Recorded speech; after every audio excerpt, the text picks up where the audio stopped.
अस्सलाम वालेकुम नाज़रीन, मैं हूं कैस अली मीर और आप देख रहे हैं लाहू टीवी। उम्मीद करता हूं सब लोग खैरियत से होंगे, दुनिया के जिस कोने में होंगे। जी ज़ारा आज़मी केस की अपडेट आपके साथ शेयर करने लगा हूं।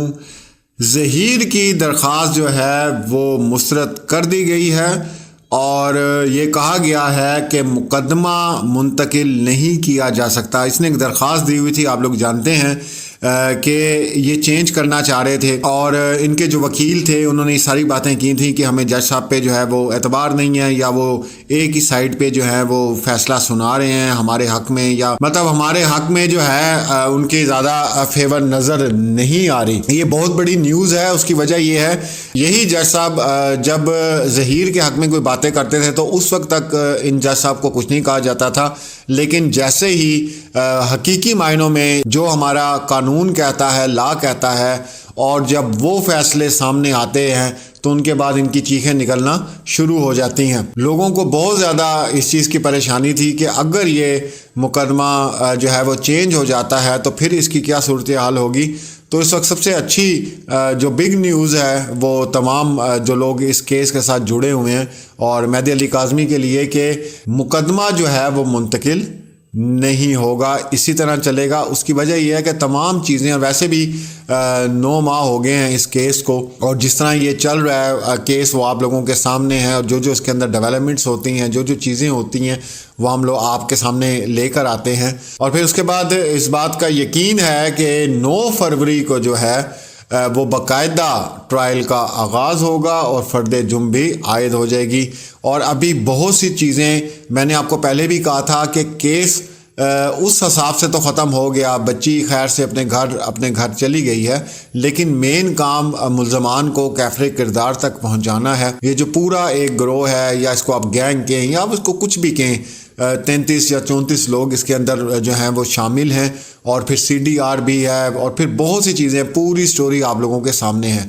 तो इन लोगों को कैफ़रे किरदार तक पहुंचाना बहुत ज़रूरी है, ताकि एक मिसाल बन जाए पूरे पाकिस्तान के लिए कि भाई आप अगर कम उम्र बच्चियों के साथ निकाह करते हैं धोखाधड़ी से किसी तरह भी, तो फिर उसका अंजाम जो है वो ये होता है। बाकी हमारी मज़ीद अपडेट्स आती हैं और हम बार बार याद कराते हैं सिंध पुलिस को कि वारंट गिरफ्तारी जिन लोगों के लिए जारी किए गए हैं अभी तक उनका कोई अता पता नहीं है, ना उसके लिए सवाल उठाया जाता है, ना पूछा जाता है, और ना ही वो लोग बताते हैं।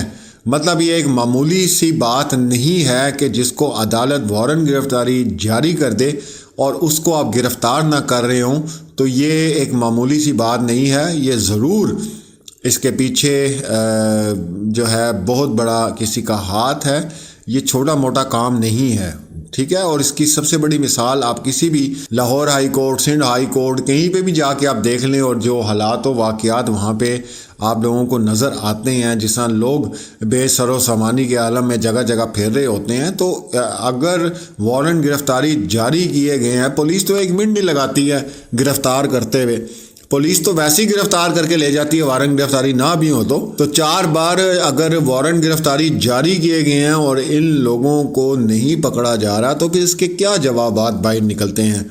फिर हम जब कहते हैं गैंग है, फिर जो मुखालिफ लोग हैं वो चीखें मारते हैं गैंग ना को। फिर हम ये कहते हैं कि यार इस केस पे बहुत पैसा इन लोगों का लगा, ये पैसा कहाँ से आ रहा है। उस वक्त उनके मुखालिफिन चीखें मारते हैं कि ये क्या बात कर रहे हैं। तो ये जो मुल्ज़मान हैं जिनके लिए 4 बार वारंट गिरफ्तारी निकले हैं, उनको अगर गिरफ़्तार नहीं किया जा रहा तो सबसे बड़ा सबूत तो ये है कि ये गैंग है।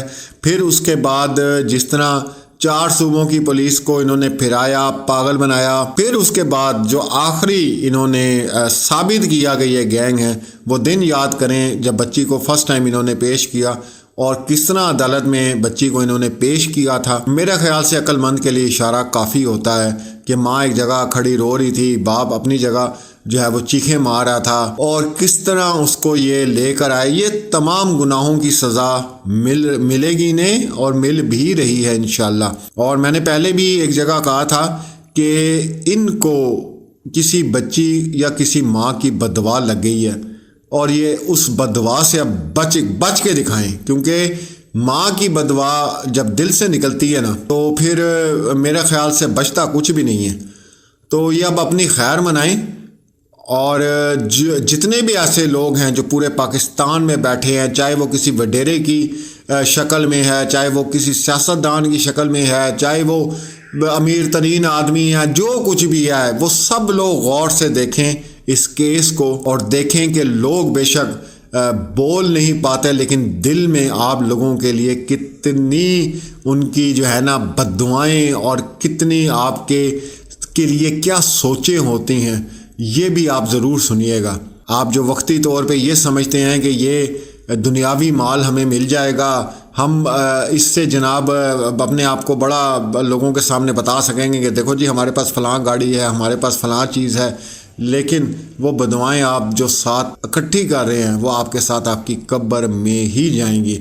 बाकी जिन चीज़ों के लिए आप परेशान हैं, टकरे मारते फिरे हैं, वो दुनिया में ही रह जाएंगी। आपके बाद आपकी औलाद वारिस बनेगी, उसके बाद उसकी औलाद वारिस बनेगी, और फिर जब चौथी नस्ल आती है, तीसरी नस्ल आती है, तो परदादे को की शक्ल भी याद नहीं होती, लेकिन आप सारी ज़िंदगी कब्र में सड़ते रहेंगे।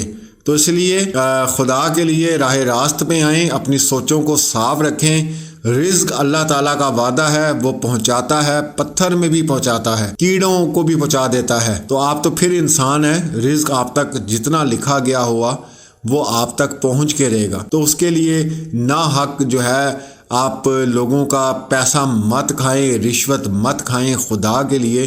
तो ये नाजरीन आज की ताज़ा तरीन है, और हमें इंतज़ार था, क्योंकि जज साहिब को यही फ़ैसला करना चाहिए था, क्योंकि इसी अदालत में ये केस चलना चाहिए, क्योंकि तमाम चीज़ें यहाँ पर मौजूद हैं। खैर बकौल शौकत शहानी साहब के सैलाब में सब कुछ बह चुका है, लेकिन अभी कुछ भी नहीं बहा, अभी अल्लाह का करम बाकी है। तो अगर अल्लाह का करम बह गया तो फिर मेरे ख्याल से कुछ भी नहीं रहेगा। तो बच्ची खैर से अपने घर पहुंच गई, और अब जो असल केस जो है वो अब स्टार्ट हुआ है। और वही वीडियो जो मुझे भी बाकी तमाम दोस्तों को भी मेहदी साहब ने भेजी थी, भाई ने भेजी थी, और ये कहा था कि कैस भाई हमारा साथ नहीं छोड़ना, और जब तक हम मुल्ज़मान को कैफ़े किरदार तक नहीं बचाते तो इंशाअल्लाह हम खड़े रहेंगे। आप में से कुछ लोग बोर भी होते होंगे और ये भी सोचते होंगे कि क्या बात है, ये इनके पास कुछ और केस नहीं है, या इनके पास कुछ और बात। हमारे पास बहुत कुछ है बात करने को, वो करते भी हैं हम लोग, लेकिन ये केस जो है ना, ये हम इसको आखिर तक ही इंशाअल्लाह पहुँचा के दम लेंगे, और इंशाअल्लाह बहुत जल्दी नताइज आप लोगों के सामने आएंगे। अपना और अपने पैरों का ख्याल रखें। जी बिल्कुल, आज एडीजे साहब के अगेंस्ट एक उन्हें चेंज करने की रिक्वेस्ट उन्होंने लगाई हुई थी। दोनों तरफ के दलाइल कंक्लूड हो गए हैं और फैसला परसों सुनाया जाएगा। तो उसमें क्या लग रहा है आपको कि जो दलाइल थे उससे क्या लग रहा है आपको, मुकदमा मुंतकिल हो जाएगा? मेरे ख्याल से जज साहब जिब्रान नासिर साहब के दलाइल से मुतमईन नज़र आए थे। अब फैसला तो जो वो सुनाएंगे वो देखें वो परसों क्या फैसला सुनाते हैं। ठीक है। दूसरा केस भी लगा हुआ था जिसमें मुल्ज़मान के ऊपर 4 फ्रेम और उसके बाद नूर बीबी की बेल के ऊपर, तो उसमें भी डेट हुई है, क्योंकि मुकदमा अब तक मुंतकिल नहीं हुआ, तो इसलिए फिलहाल वो मामला रोका हुआ है। जी, जब तक यहाँ का आर्डर नहीं आ जाता तब तक वो डेट ही होनी थी, तो वो डेट हुई है। अच्छा, एक छोटा सा सवाल है, अगर आप मुनासिब समझें तो जवाब दीजिए। एक खातून ने सोशल मीडिया पे एक पोस्ट शेयर की जिसमें वो दावा कर रही हैं कि मुबैना मुगबिया का उससे रब्ता हुआ है, और वो बड़े बड़े कमेंट्स पास कर रही थी। तो ऐसा क्या फैसिलिटी है, ऐसा कुछ मुमकिन है कि बच्ची उनसे रब्ता कर सकती है या रब्ता कर रही है? देखिए, ये बिल्कुल बहुत बड़ा झूठ उन्होंने बोला है, क्योंकि घर में ऐसी कोई डिवाइस ही नहीं बच्ची तक को दी गई, और घर में कोई डिवाइस ही नहीं है जिससे बच्चा रब्ता कर सके। और वैसे भी वो जितनी मुतनफ़िर है उन लोगों से, तो मेरा ख्याल है वो रब्ता अगर उसके पास डिवाइस हो भी तो वो नहीं करेगी। अच्छा मेहदी भाई, एक फरमाइशी प्रोग्राम चल रहा है कि मैं जो है ना खामोश होकर बैठ जाती क्योंकि बच्ची वालिदैन के पास चली गई है, लेकिन अब मैं उस वक्त तक फाइट करूंगी जब तक मेहदी काज़मी जो है ये केसेस वापस नहीं ले लेंगे। तो क्या आपका इरादा है इन केसेस को वापस लेने का? देखिए, मेरा तो अभी फर्स्ट फेज कंप्लीट हुआ है, अब पूरा केस अभी बाकी है, और मैं केस क्यों वापस लूँगा? बच्ची का घर आना सिर्फ एक फेज था, असल कंप्लीट तो ये तब होगा, और पाकिस्तान की बच्चियां तो तब प्रोटेक्ट होंगी जब इस तरह के मुल्ज़मान को एक जो एज़ पर लॉ सज़ा है वो होगी। तो जब तक उन्हें पाकिस्तान के कानून के मुताबिक सज़ा नहीं होगी तो मैं तो इस मुकदमे को प्रोसीड करूँगा। तो मतलब हम वापस लेने के लिए कोई दबाव या कोई ऐसी कोशिश हो कि चलें बच्ची वापस आ गई, आप पीछे हट जाएं, छोड़ दें? नहीं, मैं ना किसी दबाव में कभी आया हूँ ना आऊँगा। मतलब आखिर तक जाएंगे इनको? डेफिनेटली जी, डेफिनेटली।